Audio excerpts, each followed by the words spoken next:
Section 107 of In the Nursery of My Bookhouse. Recording by Maura. In the Nursery of My Bookhouse. Edited by Olive Beaupre Miller. Across the Fields by Anatole France. After breakfast, Catherine goes out into the meadows with her little brother Jack. When they start out, the day is as young and fresh as they are. The sky is not exactly blue. It is rather gray, but a gray that is softer than all the blues in the world. Catherine's eyes are the very same gray and seem made out of a piece of the morning sky. Catherine and Jack go quite alone into the meadows. Their mother is a farmer's wife and has work to do at the farm. They have no nurse to take them out, but then they don't need one. They know the way. They know the woods and the fields and the hills equally well.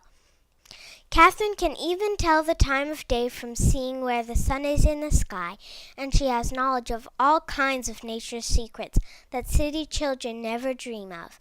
Little Jack himself knows many things about the woods and ponds and mountains, for he has the soul of a true little country boy. The meadows Catherine and Jack go through are full of flowers, and on the way Catherine picks a bouquet of the pretty blossoms.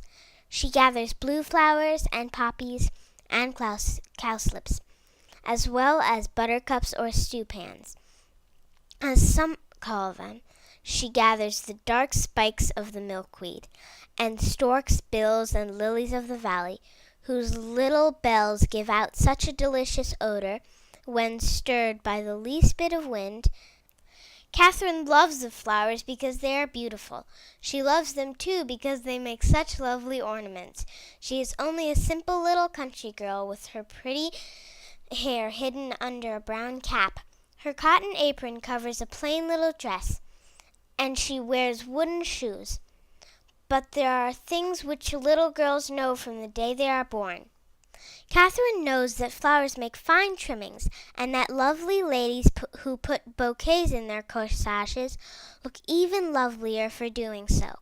So she thinks she must be very fine indeed, just now because she has a bouquet as big as her head. Her ideas are as fine and airy as her flowers. There are ideas that you can't put into words. There are no words good enough for them. They require tunes and songs, lively and sweet, and gay and gentle. So Catherine sings while she gathers her flowers, bits from her nursery songs, I'm going to the woods alone, or my heart I give to him, my heart I give to him. Little Jack is a different sort altogether. He has other ideas. He is a regular boy. He isn't out of petticoats yet, but his spirit is ahead of his years. And there's no spirit finer than that. Though he keeps a good hold on his sister's apron with one hand for fear of falling, he lays his switch about him with the other hand with all the strength of a sturdy boy. His father's head workman doesn't crack his whip any louder over his horses' heads when he leads them back from the river. Little Jack is not going to spend his time in soft sleep and dreams. He doesn't care anything about wildflowers. For his make-believes, he thinks of hard work.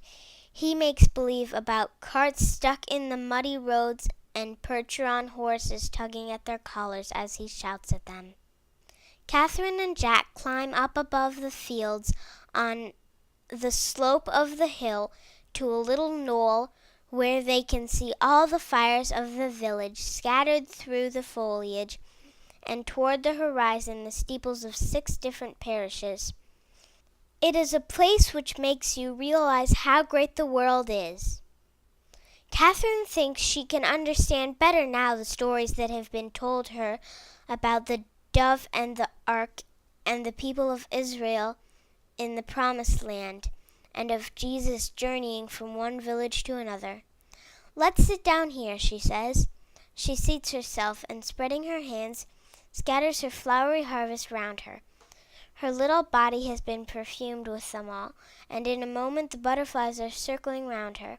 She picks and arranges the flowers and makes garlands and crowns of them. and hangs little bells at her ears for earrings. Little Jack, occupied with his imaginary horses, catches sight of her thus dressed up, and at once is seized with admiration. A pious thought strikes his little soul.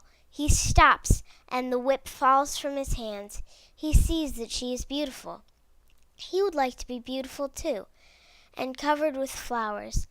He tries to express his wish in his pretty, obscure way, and though he feels that he tries in vain, Catherine understands. Little Catherine is a big sister, and a big sister is a little mother. "Yes, dearie," cries Catherine, "I'll make you a beautiful crown, and you'll look like a king." So here she is plaiting together blue and red and yellow flowers into a chaplet. She puts the crown of flowers on little Jack's head, and he turns red with joy. She puts her arms round him and lifts him off the ground, and stands him all covered with flowers on a great stone near by.